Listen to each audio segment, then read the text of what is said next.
Hi everyone, and welcome to the Camcycle monthly meeting. It's great to see you all again. So we've got lots of people joining us today. Excellent. So we can see our Communications and Community Officer, Anna. Hi, Anna. Sorry, unmute myself. Hello. We've got Rosie, our Admin Officer. Hi, Rosie. Hi, everybody. Nice to see you. And we've got Helen, one of our guest speakers this evening. Hi, Helen. Hi, nice to see everyone. Excellent. And we've got Yasmin and Co. Hi, Yasmin. Hello, this is Mulligan. Hello. Hello. Thanks for joining us. We love all the extra faces, especially all the young faces. So you're very welcome. Okay, well, we have been doing Zoom meetings for nearly a year. I think this is our 11th Zoom live stream meeting. And who would have thought we'd be doing it for this long at when the pandemic started? But I have some good news that you get to have a little less of me for a change, and I am going to hand over the reins for most of this meeting to our comms officer, Anna, who has prepared a wonderful evening talking all about car-free lifestyles, I suppose. So Anna and Rosie have worked really hard. They've created a great meeting. We've got some excellent speakers, and I'm really looking forward to just shutting up and letting you all get on with it. So Anna, I'm going to pass things over to you. Thank you, and yeah, hi everybody. And as Roxanne said, she has had the reins for most of the last 11 meetings, and I'm not so slick as her at this, so please forgive me if any technical things go wrong. But yeah, it's really great to be here and to be leading this meeting. And so this is our discussion on low car living. So although we're kind of talking about car free, in reality, a lot of us do use cars in other ways, maybe taxis or for deliveries to our house. So kind of talking about low car living. And this is the first in a series of meetings around the theme of sustainable communities, which is to tie in with the theme of our next magazine, and that will be out soon. And although we know there are lots of people living without a car in Cambridgeshire, all different ages and backgrounds, this session is just going to focus on one demographic, which is families. I'm really pleased to welcome Helen and Yasmin this evening to share their stories along with me. So we'll each be talking a little bit about our experiences, and we'll then open up to your questions and for a discussion together. So before we start, I thought it would be good to have a bit of context. So let's look at a couple of stats. I'm just going to share my screen. Hopefully this will work.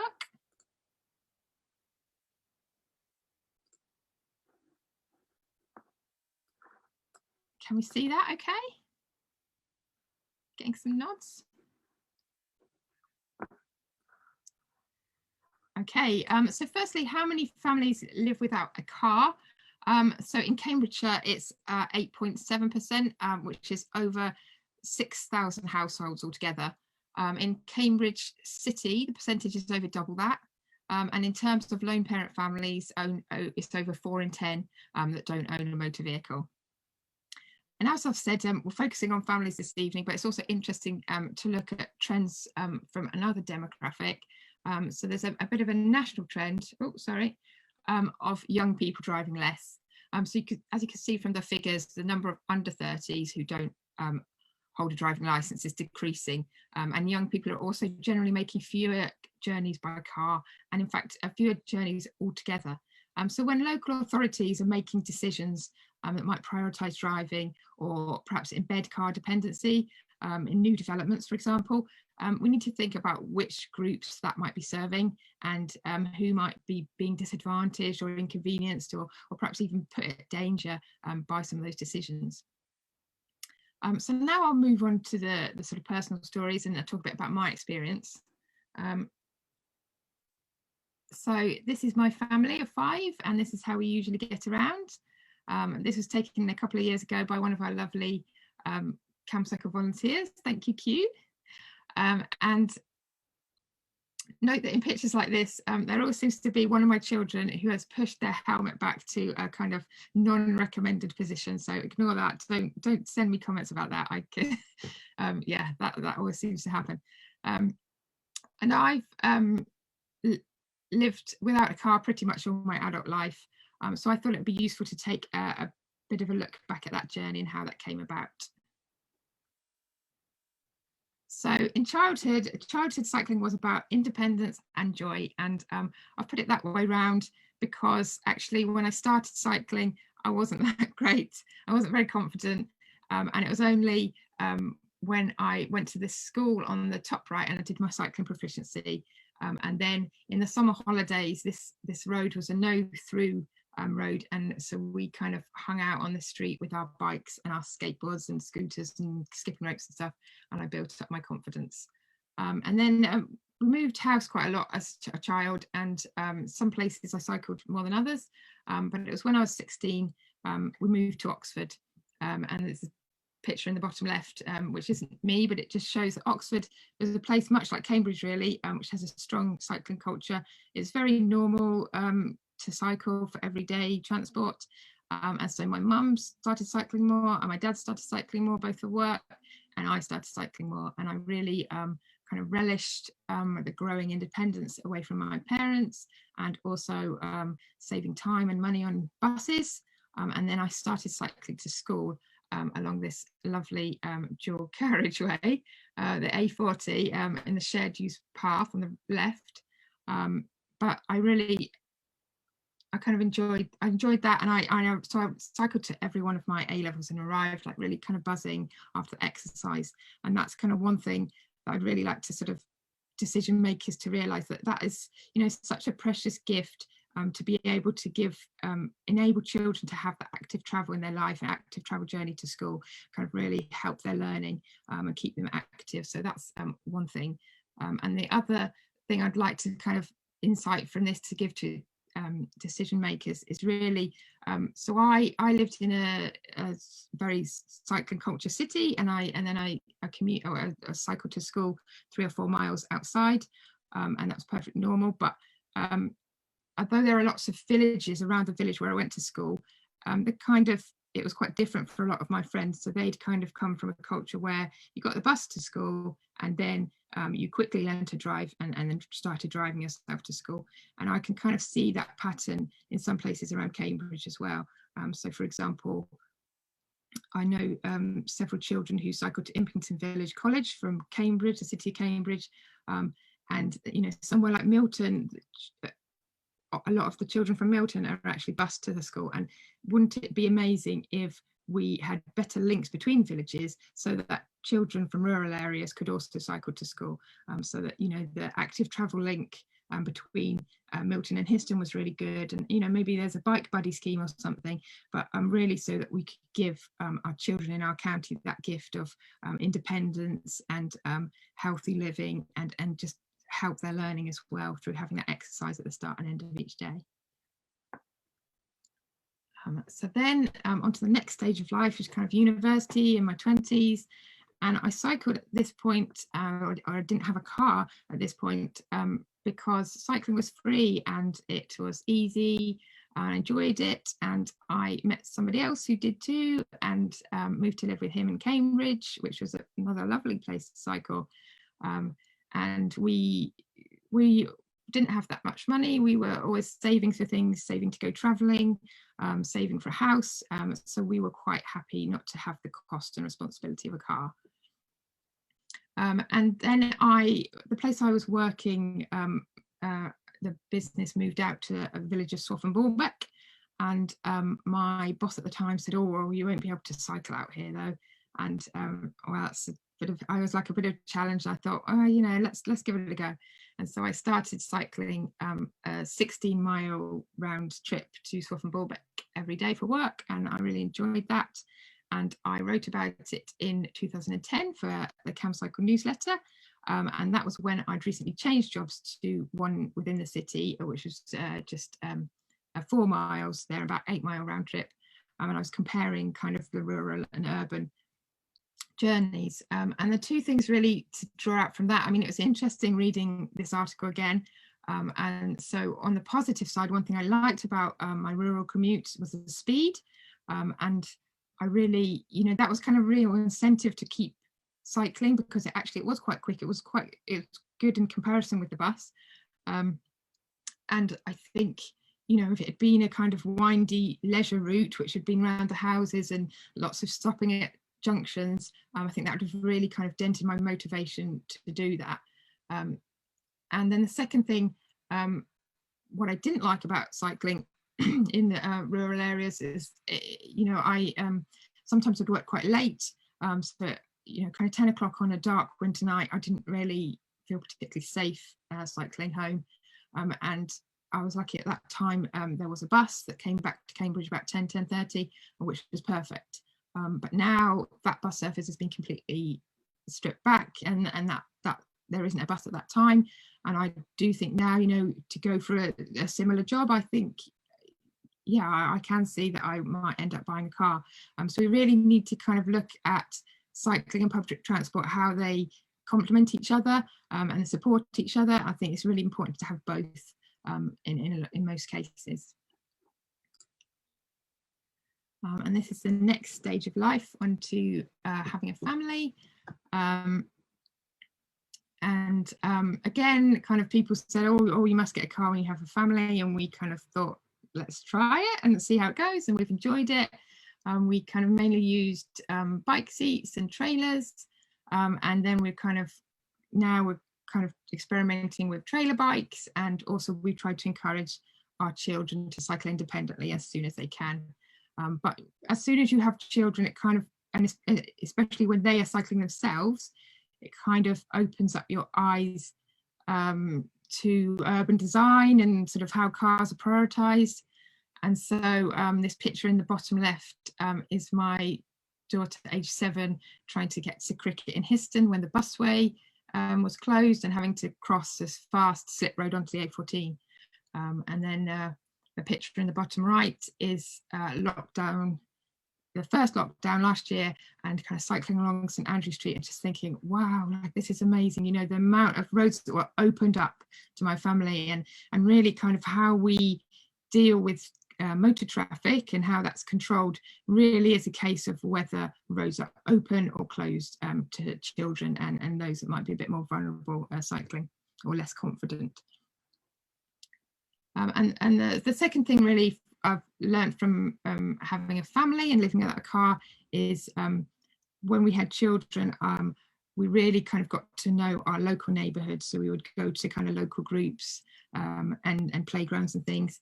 And we discovered really that East Chesterton is actually one of these perfect 15-minute neighbourhoods, which you hear people talking about these days, where, you know, there's a lot of destinations within a 15-minute walk or cycle ride. And so for another talk that I did about car-free living, I actually made a little chart about this. And so this sort of kind of summarises some of the different destinations we go to and what transport we choose for each one. And even in non-pandemic times, most of our journeys are really in the kind of top left, the two left orange boxes up there. So things within a 15-minute walk and a 15-minute cycle. And it's really brilliant how many different destinations we can get to within those distances.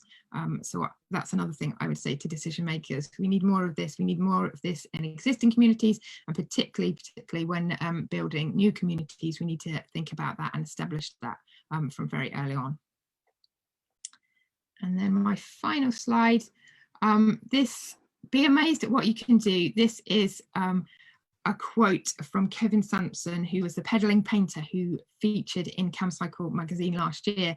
And he said, don't worry about what you can't do, get a bike and you'll be amazed at what you can do. And this slide really shows that even though our children, we don't really use our trailer for our children much anymore, but we're not getting rid of it because it's so useful for all sorts of other things of differing shapes and sizes. Yeah, we use it a lot. And then the bottom two pictures are about kind of deliveries. So bear in mind, deliveries really, like, even though we live without a car, we don't want to outsource that to other people that are then driving stuff to us.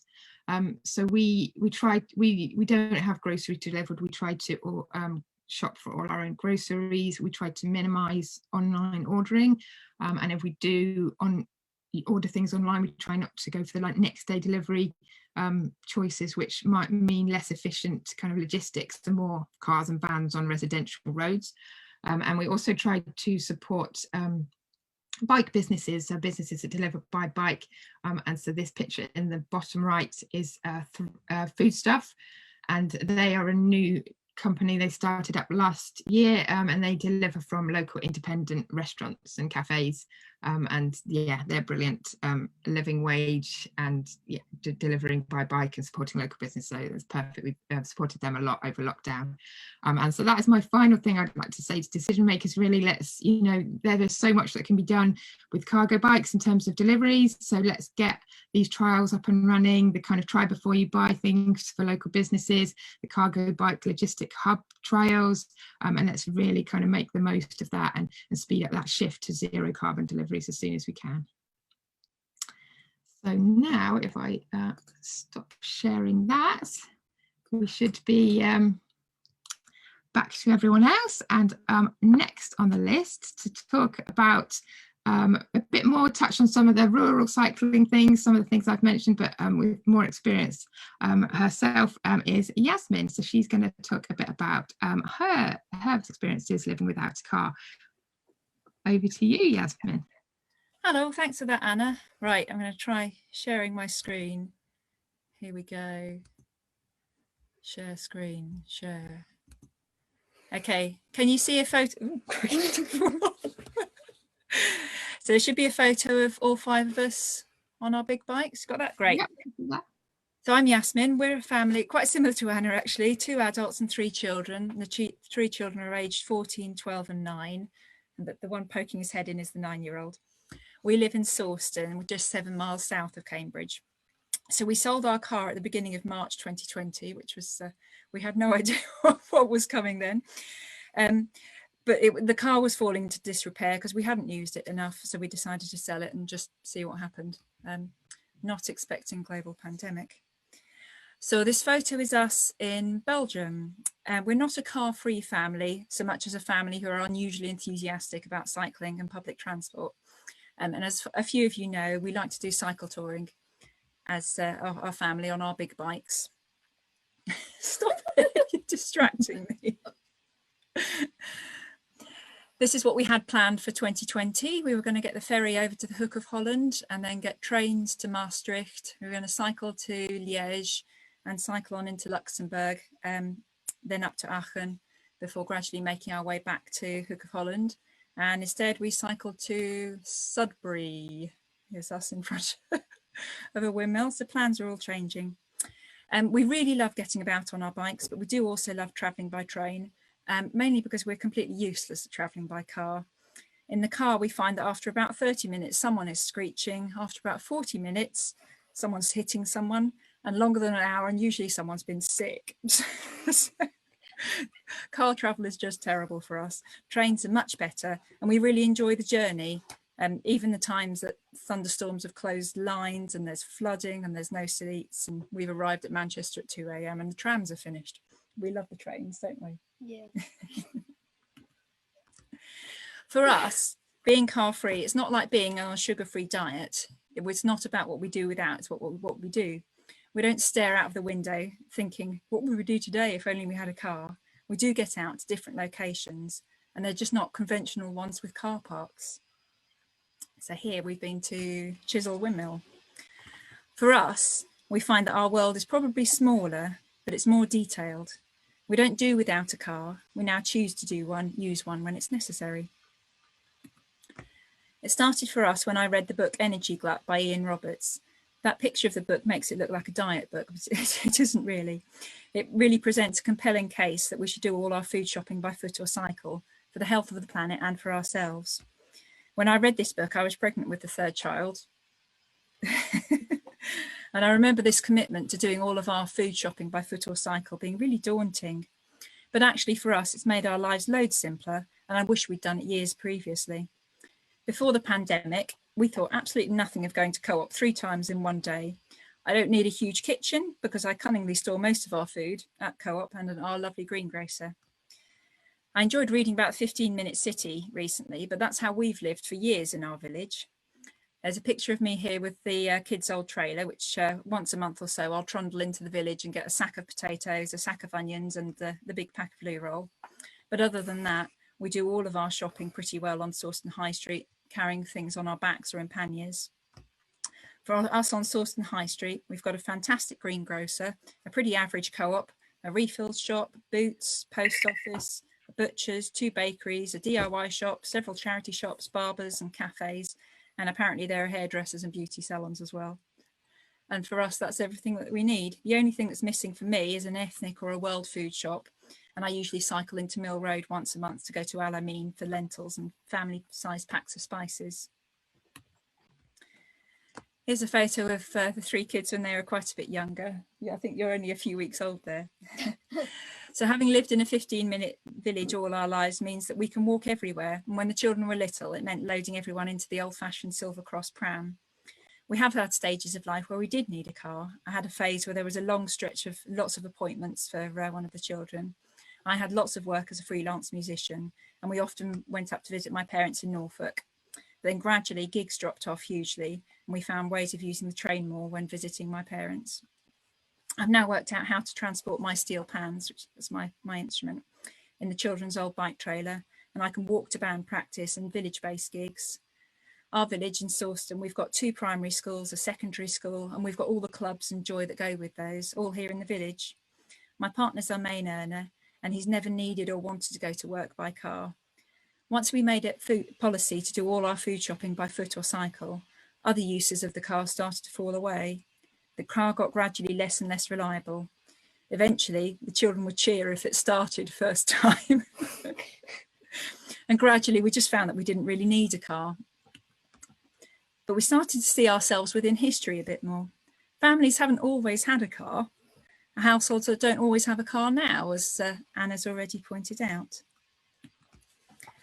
I found for us that the car was such a burden. It was so demanding. It was like having another toddler in the house. It was always saying, oh, feed me, insure me, MOT me, tax me, use me, service me, clean me. And I just found it too much. And on top of that, I found the mental load of all that fossil fuel. And I'm so glad that it's not, that fossil fuel isn't extracted in my name to the same extent. So for us, how's it going now? And obviously 2020 hasn't been exactly an average year, and I'm sure everybody's car use has dropped wildly anyway. In the last year, we've hired a car twice from our place in the village, once to get to my dad's funeral, and once we had a summer weekend of socially distant walks with friends and family. My husband used a car club once when he changed jobs, but not having a car hasn't meant staying at home. We've gone to beautiful places and we've seen intriguing things, and we're all the happier for it. That's us. Thank you so much. That was really interesting to kind of hear about Sawston as well, and how you've got that 15-minute kind of community feel there, and just also how you can explore places in a different way, that it doesn't feel like you're giving up something. You just, like you say, you're opening yourself up to maybe more detail in a local context. So now we're going to go over to Helen Mulligan. Thank you for joining us, Helen, and to share a bit of your story and see kind of the links between us all. Yeah, well, actually listening to both yours and Yasmin's story, there are kind of a lot of similarities, I'd say, and kind of common trends. I also said I had quite happy to go third, and now I'm thinking, oh, I didn't say anything about that, and oh, I haven't said anything about that. So I'll just throw out what I've kind of put together, what my story is. But yeah, it was interesting actually, Anna, listening to you talk about your cycling history, because I hadn't really thought about that. I learned to cycle as a child, but we lived very remotely. I mean, we were 20 miles from our nearest pint of milk, and so cycling was something fun to do in the lanes rather than a way of getting around. And as soon as I was 17, I learned to drive, and I love driving. I really just love the feeling of being in a car and driving. And then actually reflecting on it, it's kind of nuts. Like, I went to university in Cheltenham, which is a fairly flat on the whole, the town is fairly flat. And I didn't have a car because I was at university, and I used to walk 40 minutes from my house to the campus and back again. And then I came to Cambridge for my postgraduate, and everyone cycles here. And just because that's the way it is, I got a bike and I cycled everywhere. And I remember thinking, I can't believe I've spent the last 3 years walking everywhere. What was I thinking? But it's like you said, that it just wasn't the way of doing things in Cheltenham. It isn't a particularly it's not set up with cycling. It's not what everyone's doing. So yeah, I've been really happy to move to Cambridge and get in the way of the bike, so to speak. Yeah, so I did then actually, after my postgraduate, I was doing my teacher training, and then I got a job in Bedford. So I did get a car again and was commuting an hour each way. It was horrible. I did try to do it on public transport, but the bus, I was working in a village just outside Bedford actually, and sometimes I'd be waiting an hour plus for the bus in the evening. I was working long days. It was just not really doable with that infrastructure. Then in sort of 2010, we moved overseas. We went to live in Phnom Penh in Cambodia, and there our kind of daily transport was bike or moped. And actually for me, the change of not doing a long commute in the car, I just said, if I don't have to, I don't ever want to do that again. We moved back to the UK in 2015, and we were quite committed to being car free for environmental reasons. We really wanted to cut down our carbon footprint. My husband actually he'd never learned to drive. He'll kill me for saying that. But actually he won't. He's really proud of it. It's been a point of principle on environmental reasons. He never learned to drive. But I mean, it's actually, again, that's quite a complicated thing, isn't it? And I was really interested to see your statistics about the drop in number of young people learning to drive, because he's never learned to drive, and he's like really proud of that. But on the other hand, there's always quite a stigma around it. The kind of comments he's had, me too, in association with that, around the fact that he doesn't drive, especially when I do, and what that means in a family. When I was the principal driver, it was really interesting kind of hearing those kind of comments and conversations. Anyway, I digress a little, but yeah, so we moved back to 2015, and we both kind of very actively sought and were lucky enough to find jobs within a kind of 5-mile radius of where we lived. We were able to kind of not get a car, and yeah, I shouldn't say we're car free, because as Yasmin and Anna have both pointed out, we do use a car. We hire a car occasionally, and I'll come back to that. But yeah, we cycled to work and basically just kind of committed to living our lives on bikes or using public transport as much as possible. And I do appreciate how lucky we are in Cambridge, that I know there's more that could be done. And I thought, Anna, you made some really good points about decision makers and what they need to be doing to make less car dependency easier for more people. But yeah, Cambridge is nonetheless comparatively quite easy to live. For a start, nothing's that far away, so everything is within 15 minutes. And I loved that grid you shared. I thought it was amazing. So yeah, and we just thought, again, Anna, using one of your phrases, be amazed at what you could do. We just would get stuff on our bikes. We'd kind of cycle home with kind of, yeah, things strapped onto the back of the bike, or so we had my daughter. She's 20 months, so she's still quite little. And so now we have a trailer as well, and like you, I'd cycle to the shops and fill it up and come home and get all our shopping in that way. But even before we had the trailer, I just really invested in, good panniers on my bike, good waterproofs so that I could cycle in any weather, and then just kind of got on with it and enjoyed it. And I found it really transformational being able to cycle to work, because you're getting regular exercise and you're outdoors in the fresh air every day, whatever happens, because you have to get to and from work. So for me, I found that pretty transformational in my life. I really loved it. So yeah, as I already mentioned, the main reason for me in like trying to reduce or not have a car, not own a car, and use a car as little as possible was for environmental reasons. And so the main kind of positives for us have been that satisfaction. Plus, as Yasmin, you said, not having to worry about all the admin around having a car. And then I've just loved cycling and exercise and fresh air. And in the last year, we've been really enjoying cycling around Cambridge and the villages around Cambridge and getting to know all of that a lot more. Because I think before, cycling was quite functional for us. And actually in the last year, we've really kind of enjoyed getting out and cycling more for pleasure. I'd say the areas we've struggled are, and Yasmin, I was kind of inspired by your, you do still get out for sort of day trips and things, and hopefully we'll do when my daughter's a bit older. But yeah, kind of day trips, anywhere further, you know, especially in Cambridge, we both love the coast and we both love bird watching. And actually, it's quite hard to get to places to do where you feel really in the countryside and where there's good bird watching in particular on a bike and on public transport.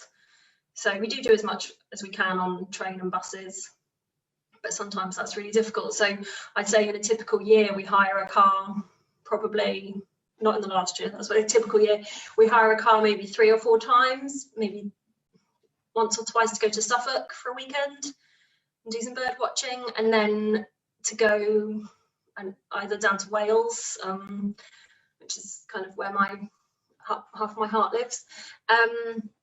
Yeah, so and those things just aren't really possible on public transport to get to remote places that we enjoy. So that's been an area at the time we still use a car. And then I'd say there are some practical tasks that we found difficult. In particular, this sounds really petty, but it comes up quite a lot, waste disposal. So the thing that the kind of tip is out at Milton, and actually getting bulky stuff out there is quite difficult.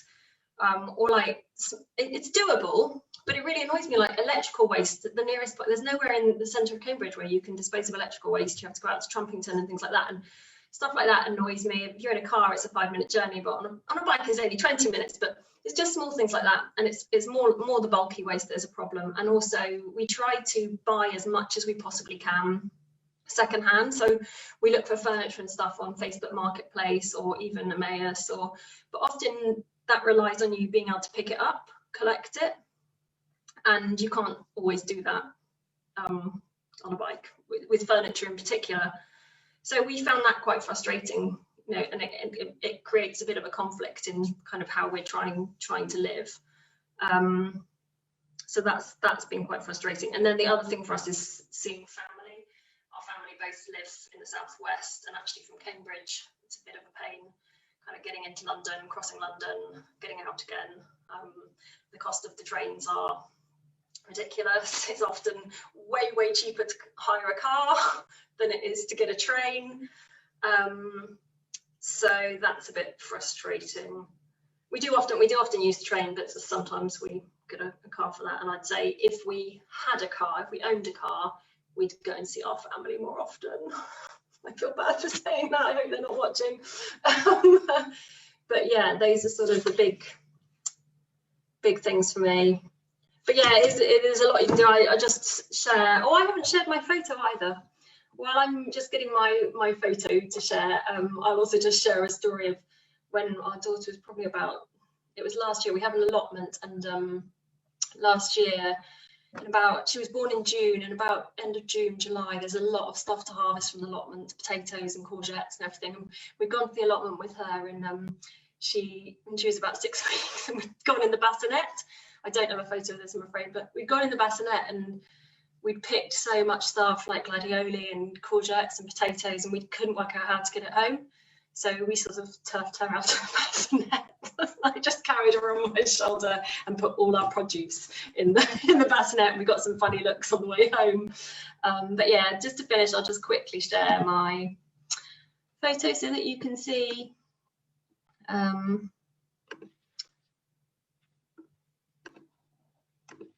Yeah, so this is us in bike life. That's my daughter on the trailer, on the bike seat.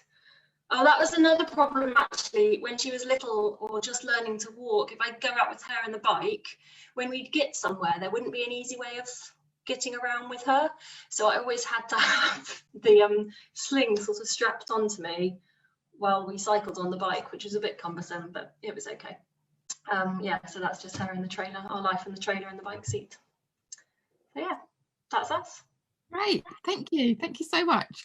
And on that point, that last point you said about getting somewhere and not having some way to carry her around, that's interesting, because one of the questions that we've had in from Jim, he says, does the city still have the child trailer loan scheme for families with first child starting nursery? It's at that stage that many car-free couples get a car.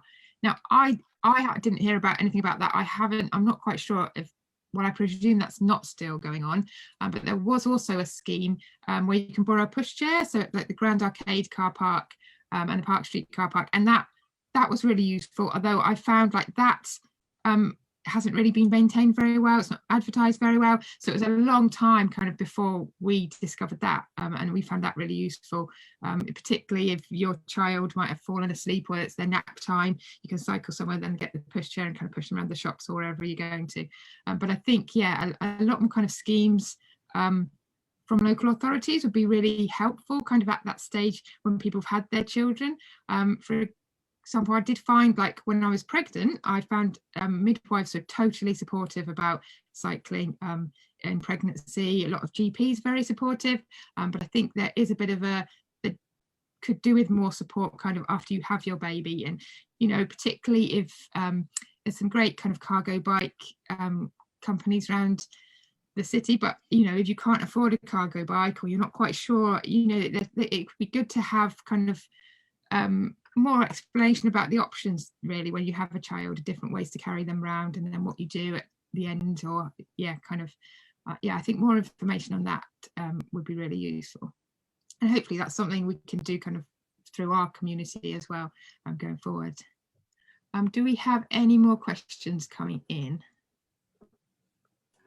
I'll bring us all in as a panel now so that we can see everybody. And I thought I'll just add a bit of insight on the question about the cycle trailer and the pushchair loan schemes. I think that they've possibly been a bit neglected over the last few years because the City Council hasn't had their cycling officer in the post for quite a number of years now. And it was part of their role to manage and promote that scheme. So I know there are plans to reinstate that role or a version of it. So I hope that we'll see a bit more work going into those loan schemes. And if not, at least we'll now have a person that we can suggest it to see if we can get that to happen. Because I think it's so important. Yasmin, you mentioned the train, and Helen, you mentioned, you know, the pavement, or what do you do when you get off your bike or at the other ends of your journeys? And it's not just about the cycling, it's about all the things that interact with it. Well, but anyway, I will keep our members informed as we learn more about this cycling officer, and hopefully they'll be in post in a few months' time. But I'm looking at Facebook and we have some questions, and our lucky first question is actually for you, Ruben. So you get your opportunity in the spotlight, and our question has come from Martin, one of our trustees, and he would like to know, when did you learn to ride a bike, and what is the most fun place you have been to on your bike? Well, I can't actually remember the first time I've ridden a bike. You were about 3.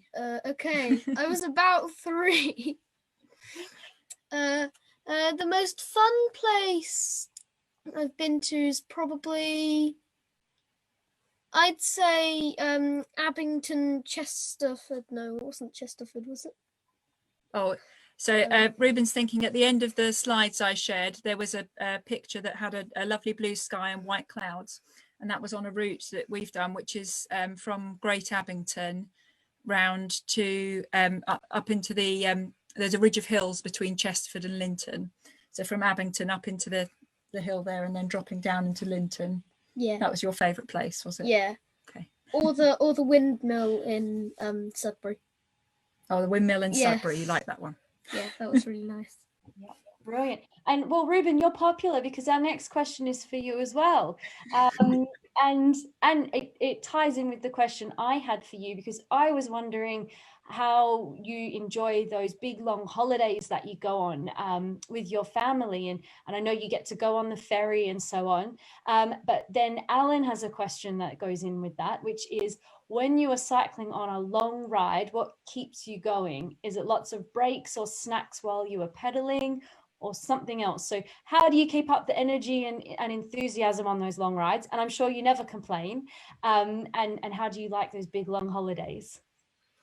Well, normally when we go long holidays, I'm normally on the very back of a bike at the end of the triplet, is where I normally am. But when we go up a big hill, I'm normally trying to help, and what keeps me going is mostly snacks. Everyone has a saddle bag each on the saddle in front of them with their snacks in. So it'll have marshmallows, or if we're in the Netherlands, then it has stroopwafels. Mine didn't have much. Seems like the same strategies as us grown-ups as well, I think. Stroopwafels and I'll cycle miles for a stroopwafel. Absolutely. There's a question for you, Yasmin, and actually I'd really like to know the answer to this as well. How do you handle tandems on trains, and how essential is booking ahead? So yeah, I do need to be extremely organised. For the big bikes that were in the pictures, when we get the ferry across to Hook of Holland, normally I take the tandem on the train with whichever children want to come with me, and Chris cycles the triplet down to Harwich. So and then we reconvene in Harwich, and hopefully he's been to Domino's and we've all got pizza. Getting the tandem, so the triplet doesn't fit on trains in UK at all. It's not even worth trying. Our tandem is a Circe, which is a bit smaller than an average tandem. So normally the first thing I do if I'm looking for a journey that we haven't done yet before by tandem will be looking at the Tandem Club website, and they've got a great list of train operating companies and whether or not you can take a tandem on them. As well as that, National Rail have changed their website in the last 2 or 3 years. If you put in a journey you want to do, Cambridge to Manchester or whatever, there's a tiny little bike icon that you can click on, and it does come up with what the train operating company's rules are around bikes, and then it will say there about tandems as well. So yes, it is often booking in advance. But for our lines around here, for Cambridge down to King's Cross, and we're on the Cambridge to Liverpool Street line, it's no problem with the tandem. We just wheel it on, and I mean, I expect most of you have never seen a conductor on those lines either, so it's never been a problem yet. Brilliant. Okay, I'm just getting back through some of our Facebook questions. We've had lots of people sharing their stories about how they've had to walk or cycle either by choice or because they didn't have a choice. Here is the question. So it's from Anthony Carpin, and he'd like to know, I think this one is for you, Yasmin, what difference would a metro or light rail stop make to Sawston, especially with Cambridge City building their new ground there? So yeah, having those extra transport connections. Yeah, so I'm in two minds really about the light rail metro thingy. I've forgotten what the proper name is for it. I think for us personally, we'll make use of the cycle track alongside it, much like the busway track at the moment, which everybody really enjoys. I think for us, we'd be pretty unlikely to use it, but only because we're already set up for cycling into Cambridge. I suspect there'd probably be a fair few people in Sawston who'd use it. There's a lot of people in Sawston who work at Addenbrooke, say, and it would be pretty ideal for that. There again, it kind of depends on what times it's running. If it's like the buses and stops at 5 o'clock on a Sunday, then it's pretty useless if you're working a Sunday evening shift. So unlikely for us, but I think it would probably get fairly good use from other Sawston residents. Yeah, excellent. See if there's any more questions, but Ruben, we've got another one for you. How hard do you have to pedal on the back of the triplet? Now tell us the truth. Well, no, it depends what the land is like. If it's really hilly, then sometimes I might do the occasional bit, but normally I don't do much. So the pedals, like a tandem, all move together, whether or not anyone's pushing into them. So quite often the people on the back of the tandem aren't pushing into the pedals, but you work quite hard. Sometimes, don't you? It's a mental effort on the back of a tandem as much as a physical effort. Yeah, absolutely. I have another question. Roxanne, you kind of touched on it there, that I think all of us here, we are really talking that we've had an element of choice in living without a car or reducing our car use, but lots of people don't have a choice, and it's kind of from financial reasons or perhaps kind of disability reasons. I've got a friend for eyesight reasons, she can't drive, and I was just wondering, like, from your experiences living without a car, are there times when you felt kind of a bit like a second-class citizen, really, because you're not in a car, whether it's kind of the cycle parking is twice as far away from the entrance of the car parking, or perhaps you're standing on a freezing bus stop for 2 hours, or what are the times when you kind of feel like your methods of transport aren't kind of taken as seriously or catered for as maybe driving? Yasmin, do you want? I'm not sure. I think we're so used to being on the outside of everything that it's not really something we thought about, I'm afraid, Anna. I get where you're coming from, but sorry. Okay, no, yeah, I mean, I'd say I get really frustrated in town at the provision for bike parking, especially with the trailer. There are very few spaces in town.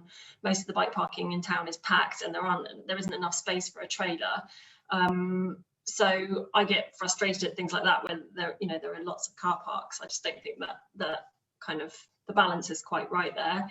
And I say as well, there's quite a lot of places where you have to be really prepared to hold your own on a bike. To compete with the traffic, especially anywhere with roadworks. It's particularly fresh for me at the moment because we live by Histon Road, which is a difficult space at the moment. So yeah, I think you have to really be prepared and able to sort of kind of hold your own space as a cyclist, definitely. And I think that's the case in a lot of places around town. And I don't know how we'd feel about, so we really enjoyed cycling around kind of a wider circumference around Cambridge during lockdown, when there was no, last March and April, when there was no traffic on the roads. But we don't know how we'd feel about doing some of that when the roads are busier, to be honest. And even though some of the roads, I'm thinking up around like Madingley and sort of the north, Toft and Hardwick and kind of that kind of area, you either have to be on a very busy road, or sometimes there are paths next to it, but they're not well maintained, so it actually feels more dangerous to be on a bike. Yeah, so I think for us, that's why we've gone down the tandem and triplet route, really. I hadn't really thought about it until you said it like that. And for us, we found that we like the tandem so much that that's a different way of travelling anyway. But that was our solution, which it's not a great one really, is it? We're lucky to live well out of Cambridge and have the space for storing really quite unusually large bicycles. Well, that's another part of it. I think when I look at kind of planning applications, when we're scrutinising the space for bikes, well, actually, when I look at our family, I mean, we're quite we haven't really been one of these, what some people call like an N+1 family. I just have one bike and my husband just has one bike. But, by the time you've taken the trailer and the children's bikes, and then there's a spare bike, which is kind of falls between the sizes of the children, and some bike seats and kind of panniers and baskets and things, you actually, it's kind of a small garage is kind of what we need to hold everything, to have this lifestyle. And I think, okay, you maybe could cope without the trailer, just have bike seats, but you still need baskets. And I think kind of definitely people building new developments kind of often underestimate that space, and they're kind of thinking about single people on a kind of standard size bicycle, and actually yeah, could do with It's got to be usable space as well, hasn't it, for adults as much as for children. If you're going to use the bike to get to the shops, it's got to be right there.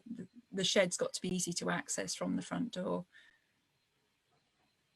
Yeah, I can relate to that. I may be part of an N+1 household, but realize that just to get out of the house, it takes 1, 2, 3, 4 doors or gates and angles and so on. And if you do a job like I do, often I'm in and out of the house about 6 or more times a day, in and out with the bike. And it is so frustrating. And yet, if there are people who've just got cars parked right out on the road and they can pop in and out.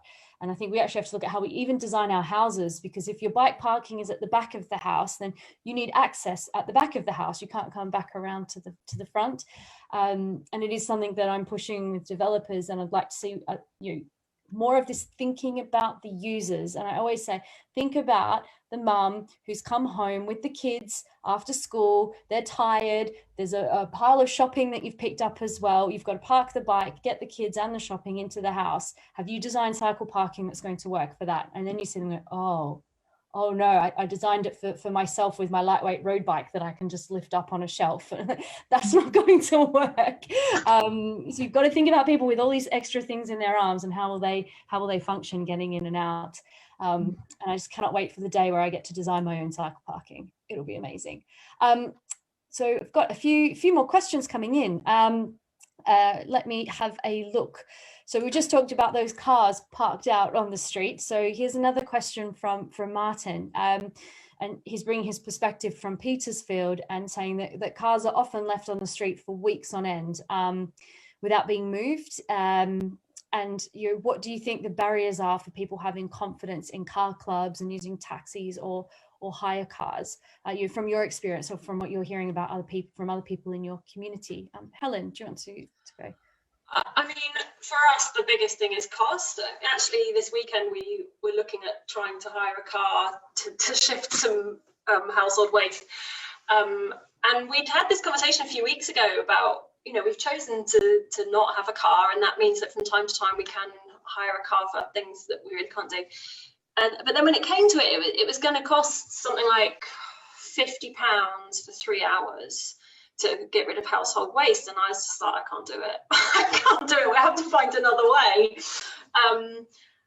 It just felt that I think that, and although logically I know that overall it's, well, I don't know actually. If you added up all the car hire, if you do 3 car hires a year for a holiday or for a weekend away or visit family, and then you get a couple of taxis and trains, actually I don't know that it does I don't think it is cheaper than having a car. And so for me, that's the thing that really has to change. I think it has got a bit easier now. There are car clubs around, so there are cars that you can hire for a few hours.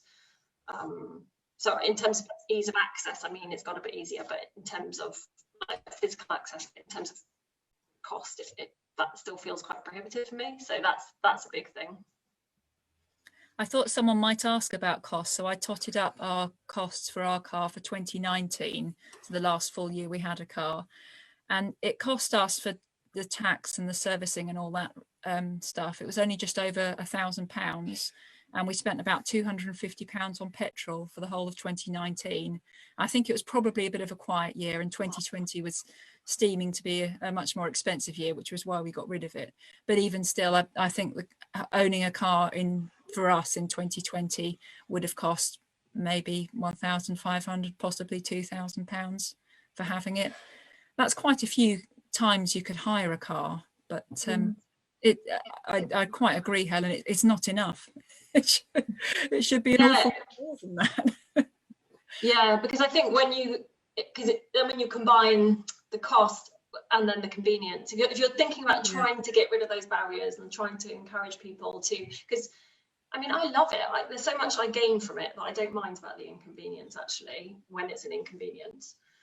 But there are things that are less convenient, for sure.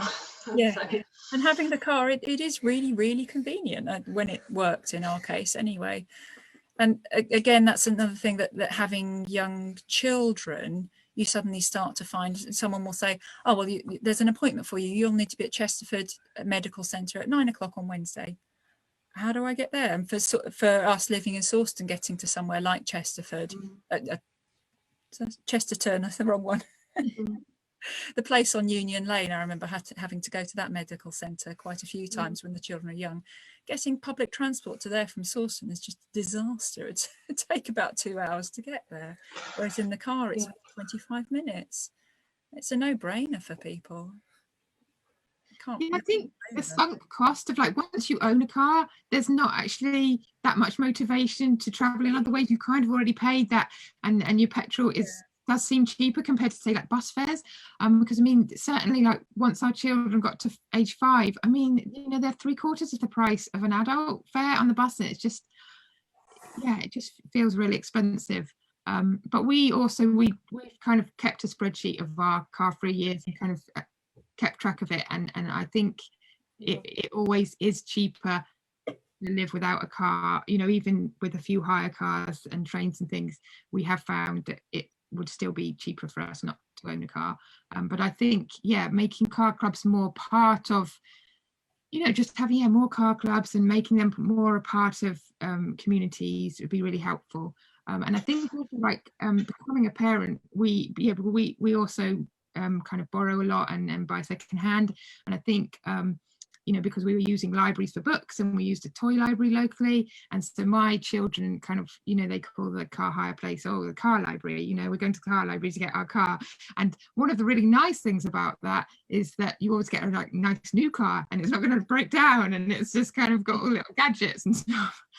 So that's been good, but there's also a downside of when your children are small, they need lots of car seats, and that's another thing to have, especially once we had 3, to have a car that fits 3 car seats. So that's kind of been an extra thing. But another thing on that, we have these car seats that we don't use very often, so we actually have loaned them out to other people sometimes, and sometimes we've borrowed other people's back, and that's been quite a nice thing, actually, to rely on others in the community.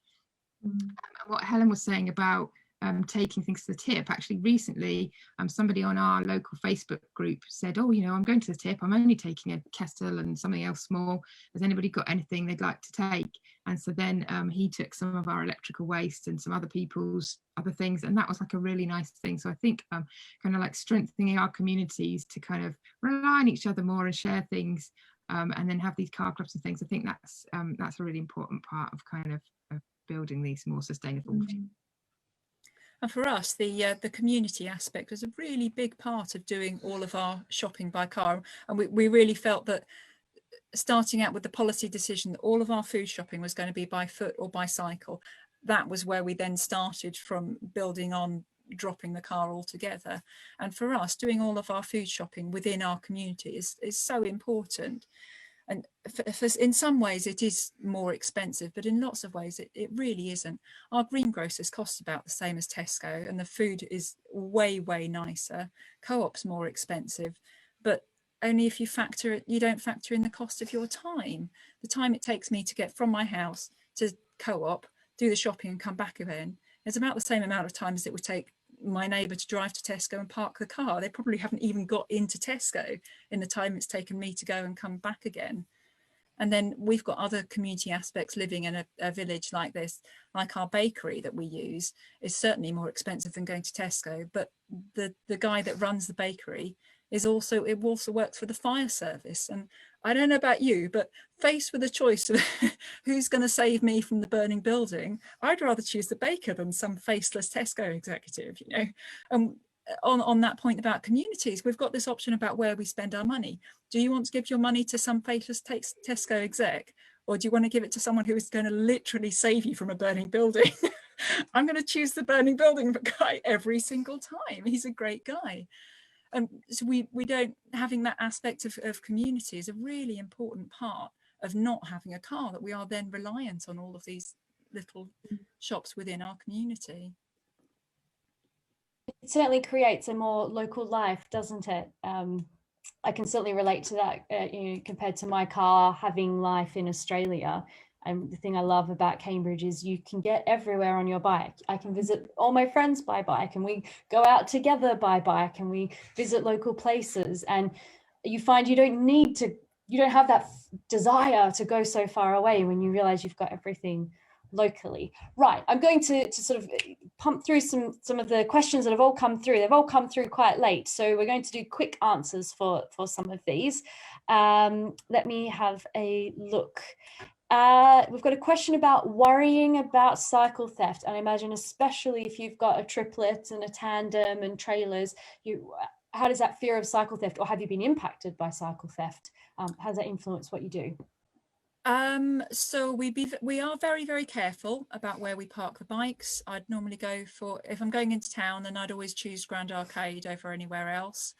If we're going in as a family, then we generally we wouldn't leave the bikes anywhere for any great length of time anyway, just because there's enough of us that we don't need to do that. We haven't ever had a bike stolen, touch wood. The only time we've had a near miss was at Whittlesford train station, where we'd carelessly locked up a bike, and someone had come along and put glue in a lock in order that they could come back and steal the bike later. But in that case, I came and met Chris at the train station with our bolt croppers, and British Transport Police apprehended him bolt croppering off his own bicycles. So we've been lucky, but we are careful. Helen, any views? Anna? We keep old. My bike is pretty old and not worth stealing, but that said, it's in very good condition, because that is a priority for me with my daughter on the back. So I'd say every other year I spend the same on my bike in a service as I did buying it new. Which only we're talking 150 quid. But I spend it again, so it's in good condition, but it looks old and rubbish. I have had many bikes stolen in Cambridge, but I don't really want to say this, touch wood, not for many years. Yeah, we have a good lock as well. For the trailer, we've got a chain, which we use. Yeah, I've been really lucky. We've never had anything stolen. I think my husband's maybe had a saddle stolen from the city centre, but we also have old bikes, or they look a bit bashed up, even if they are in good condition. And then, yeah, we've just been lucky with the children's bikes, which are probably a little bit more nickable, but we have good locks. And we would never leave them. I'd never leave them overnight, especially at a station or something. So I suppose we're try and be a bit careful. But yeah, partly we've just been lucky, I think. Sorry. Okay, well, I think I might make this one the last question. I think it's probably a nice one to end on. Some advice. So Tom says that his kids generally enjoy cycling once they're out, but it can be a struggle to get them out with the bikes, and the car has its appeals to them, maybe on a colder day. So do you have any recommendations for getting through this resistance, or is the tip just don't have a car so there's no choice? Snacks all the way. Get loads of snacks. It works.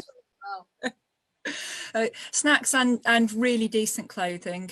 In our house, I don't skimp on gloves and whatsoever. We really make sure that they're really very good quality indeed. But snacks. Bring loads of snacks. It works. I think we need a meeting about the best snacks for cycling, don't we? Anna, what about your girls? Yeah, I don't know. I guess they don't really have the choice, but yeah, I guess the promise of cake at the other end is always good. And I think just generally kids are like that. Like they never want to go out, and you drag them out, and then they never want to come back in again. So they're just like permanently in a kind of inertia mode of I'm busy playing Lego, and now I'm busy cycling, and don't stop me. So yeah, yeah. And I just have one. Actually, I have one. Little question for Helen, because she mentioned that she was based in Vietnam for a bit, and I visited there traveling, and I was really impressed with some of the amazing things they could sort of carry on the bikes, like huge kind of piles of kind of agricultural stuff, and a fridge we saw, and all sorts. So kind of what is the most amazing thing you've seen being carried on a bike? We were in Cambodia, not Vietnam, but very similar in terms of transport and transporting things. I'm trying to think. For me, it probably had to be all the livestock. I mean, it was kind of horrible as well, but they'd literally like have 100 chickens strapped on the back of a bike, sort of hung upside down, because when you hang chickens by their feet, they go very still and quiet. Like they'll all just be hung over the back of a bike. But yeah, I mean, all sorts of things. Furniture for sure. Now I feel a bit bad saying we can't do it here. Yeah, really incredible. And I mean, I'd say at least 10 family members on a just single pedal bike. I've got a lot of good photos of that actually. Great. Maybe there's another topic for a monthly meeting, the strangest things we've seen on a bike. We can compare Cambodia, Vietnam, the Netherlands, Cambridge. Anna, I'll let you wrap up. Okay, well, thank you everybody for coming and speaking, and thank you everybody for watching and your questions. I think this is just, as we sort of said at the beginning, this is just like we've just been concentrating on the family demographic. This is just a small bit and just a small aspect really of the many parts to this. But I think, you know, we do need to talk about what low car living is like more.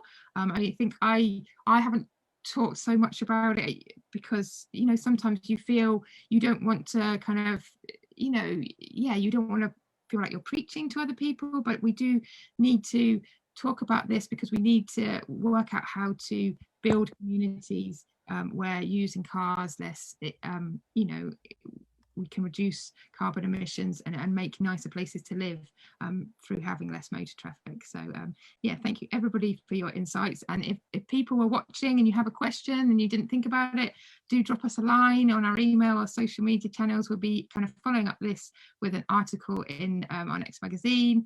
So also, if you live without a car and you've got kind of insights to share, do let us know. We'd really love to hear them. Thank you for joining us. Thank you. I'll head on over and start giving some campaigning updates. So I'll just say thank you to our lovely speakers, and we'll just move into the next part of our meeting. But thank you. Okay, I shall just share the screen.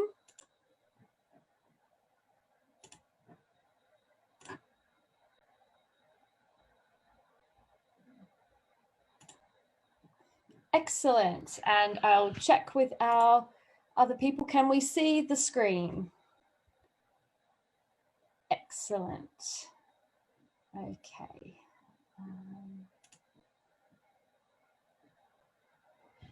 Okay, everybody, apologies for that. Just lots of things going on at the same time. Just going to give a few quick campaigning updates. So we're here with our March meeting. Excellent. Okay, so our next meeting, I can't believe we're already talking about April, but our next meeting will be in April, and we will have our election hustings. So we're just in the final stages of confirming details, and we shall send out more information in due course, but put this in your diary, Tuesday the 6th of April for the mayoral hustings. So that will be the candidates for the combined authority elections. So please think up your questions and get ready to join us for that. It's a huge round of elections this year. We have got the combined authority, the police and crime commissioner, the county council, the city council, and South Cairns District Council. It's all in a huge number of candidates that we will need to be surveying for our annual election survey. So we really, really need our members' help. We really need you to send us the questions that you would like to ask the candidates in your area. So you can ask a question that might apply to every candidate, say in the county council or the city council, or you may have a question that's very specific to your ward. And if you're not quite sure if that's a question for the county or the city, don't worry, send it to us, and we've got people who'll be working on all of that and doing all the editing and sorting things out. But what we really need to have is your local insight. So please do get in touch with us with your ideas. And particularly if you do live further out of the city, we have fewer members out in the region. So we definitely need to know that we're reflecting your interests. So send us your questions, and I say watch this space for our election survey. And I guess it's a little reminder to say, make sure you are registering for your postal vote if that's how you intend to vote. So we want to make sure that as many people as possible are able to vote this year. It's going to be a really funny election. So get in early, get your postal vote registered, and help us get our information out there as early as possible so that we can inform all those people who will be voting early via postal vote. Another update, we have a petition. Please do sign this if you haven't already. We are very disappointed to see that Highways England, the County Council, have installed dangerous and exclusionary barriers on the bridges over the A14. And they are worse than they appear in photos. They are too close together, too narrow, they are causing conflict, they are in a difficult place at the bottom of a slope where people may slide into them, really just poorly thought out, inappropriate, sort of a last minute reaction to risk assessments that haven't really thought about what the risks for people cycling and walking really are. So we're very disappointed in these. It seems at the start of every year we have to do a barrier campaign, and the last barriers we had them removed in less than a month. So, you know, let's get on and get these ones removed as well. But we need your support. Please do sign the petition. And if you visit our blog, there's more information there to explain what our campaign is all about and what the problems with these barriers are. And a huge thank you to the many members who have put a lot of effort into preparing the text, the petition, writing to councillors, MPs, and getting coverage of this in the local paper. Thank you very much for that. Another update, if you haven't heard, the Mill Road bus gate has been extended. It was meant to be reviewed around now. You're looking at the results of the consultation so that councillors could make a decision on what to do about the bus gate. But there were some issues with the survey, and that appears to have delayed that review meeting, and the bus gate will now be reviewed in June. And to our knowledge, that means the bus gate will be extended. It will stay in place until June. But what we do have is this limbo of not really knowing what's going on and what's happening with the consultation. So worthwhile continuing to keep letting councillors know if you support that bus gate, and also saying that we must be doing something to support our spaces over spring and summer. So we're looking at our Mill Road campaign and finding out what those asks are and what we should be pushing the council to do. But again, we need to be creating as much space as possible for people as lockdown starts to loosen a little, but we still can't go indoors. But we will want to be out there eating and drinking and spending money in these businesses, and we need space to be able to do that. So there's the short-term campaign of what do we do with this space, and of course that longer-term campaign of keeping some kind of traffic reduction method, be it a bus gate on the bridge or elsewhere, to keep Mill Road safe and attractive for people walking and cycling and shopping locally. But again, you can head on over to our blog to get a bit more information about what is happening with Mill Road. We have Pothole Watch. So it's a Cycling UK campaign to really put the emphasis, or to put some focus on potholes. So it runs for this week, apparently. We've just found out about it, and we're urging everybody to report all the potholes that they can see. And we're pushing people to report these potholes both on the county website, because that is the website that the county states they use to assess what potholes need fixing, to look at those reports, but also use the Fill That Pothole national website, because we want to be getting that data across the country and keeping track of the reports in Cambridge, because they disappear off the county website. So if you can, do your pothole report on both of these sites.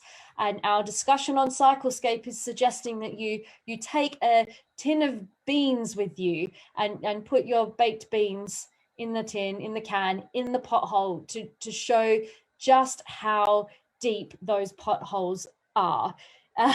So, and I can vouch for the fact that I've got some potholes just outside my house that were apparently fixed just a year ago and would now easily fit a tin of baked beans in them. So please do help promote Pothole Watch and get all those potholes reported.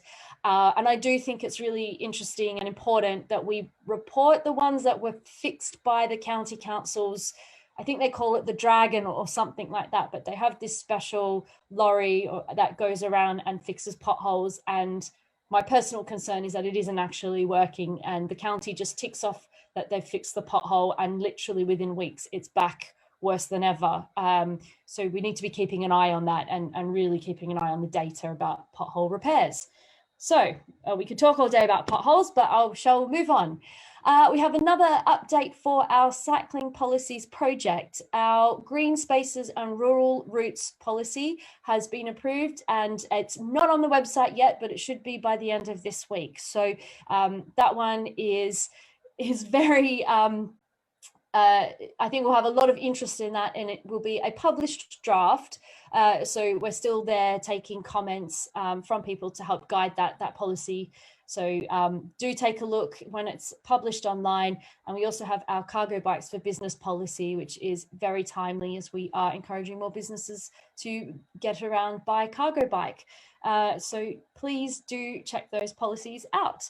And again, a huge thank you to our intern, Beth, and also Ellie, who both worked really hard on these projects last year and early this year.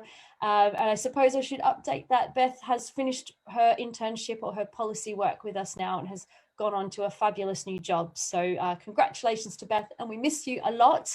But it means that we now have to pick up that policy project again and I guess put a bit more volunteer effort into keeping those policies coming along. Also, a little calendar reminder, we are doing a webinar about school streets for South Cambs District Council. It's this Friday, the 5th of March, of course, open to anyone, even if they're not part of South Cambs District Council. But we very gratefully received some funding from South Cambs for our school streets project, which is aimed at compiling the resources, the case studies, the how-tos for school streets, and getting all those resources together, and then holding a series of webinars to help inform people, build that enthusiasm and knowledge for school streets, and also to create a network of schools and finding those key contacts in the community who may be able to champion school streets for their areas. So thank you to South Cambs District Council. This is the first bit of that work that we will be delivering. So if you're in South Cambs, do turn up or share it with your parish councillors, your local school, anyone you think might be interested in learning a bit more about school streets and what they can do for your local community. And in case you haven't heard about school streets, a school street is, I guess, a traffic management plan around schools during those drop-off and pick-up times to make it safer to walk and cycle. And usually that's some form of filter where parent volunteers put up some cones, the cars can't come through for that set time. And then we have seen already in other school streets that it means there's a lot more walking and cycling, but we need more of them around Cambridgeshire. A little update on cycle theft. So bear with me, I'm just seeing if I've had some comments come through on that. So cycle theft, we have a lot of work going on. And I must admit that it's actually getting to this point of being a little bit overwhelming because we've got people all over the place doing different things. So I'm proposing that we create a cycle theft subgroup for Camcycle, where we can just get all those people who are really interested in doing something about cycle theft or campaigning for others to do something about cycle theft. So if you're interested in joining that group, we're going to just really get on with it, get some work done, make sure we're all communicating clearly with each other, then please do email contact@camcycle.org.uk and I will find an appropriate time for us all to get together. There's lots of updates for cycle theft, but I think I will save those for an upcoming monthly meeting because they're mostly work in progress. But I can report that this is probably the most progress I have seen on cycle theft in the 6 years that I have been working on it. And I will say 6 very frustrating years. And at last I'm trying to see a little bit of progress. So there's more to do, but please do get in touch if you would like to help out. I've got our thank you slide up, but there was one other issue that didn't make it onto the slide, and that is that Huntingdonshire District Council is currently consulting on some parklet proposals. I think they're looking at putting in 3, and they're asking residents of Huntingdonshire and the areas in question that might get a parklet, they're asking for people to respond to that consultation. So I will see if we can put that link in the chat. I can't do it all at once, but I'll try and get that link in after the meeting finishes. But if you're in that area, I urge you to respond to that consultation. And let's highlight that Huntingdonshire is working on this. Why aren't we having these kinds of proposals for Cambridge City and other places in Cambridgeshire? So well done, Huntingdonshire. So that is most of my updates, but I'll just check through the questions and see if there's anything that's come through. If anyone else has an update or wants an update on something, just pop it in and we'll see if we can answer. We can see the links for the School Streets webinar and some of our other resources on School Streets have been shared. John Morris has asked if we mean open the tin of beans and pour them in the pothole. No, John, just put the tin in as a comparison of how big the pothole is compared to the tin of baked beans still in tin shape. But you know what, if you want to pour the beans in the pothole, I think that makes a statement as well. Maybe we can come up with some interesting meals in potholes, anything to just get a little bit of attention to the state of the potholes. John's also asked a question about pushing for temporary parklets installed on Mill Road, and absolutely that is something that we are working on. The Cambridgeshire County Council made a policy after the last parklet that you cannot install a parklet in a live traffic lane. So if there was to be any parklets on Mill Road, it would need to be in the live traffic lane. So we need to find out, well, where did this policy come from? Why, how, or can it be changed? Because it seems strange, I think, to us that the Mill Road parklet was clearly a great success. It worked fantastically. So why bring in a policy to now make that impossible? You know, where's the evidence that that was an appropriate policy to put in place? So I do urge anyone who's interested in that issue to join us on Cyclescape and help us find out what's happening and to shape our next steps and our campaign. I think that's all the questions that I can see. So I think I will say we shall see you all in the pub. So thank you so much for joining us this evening.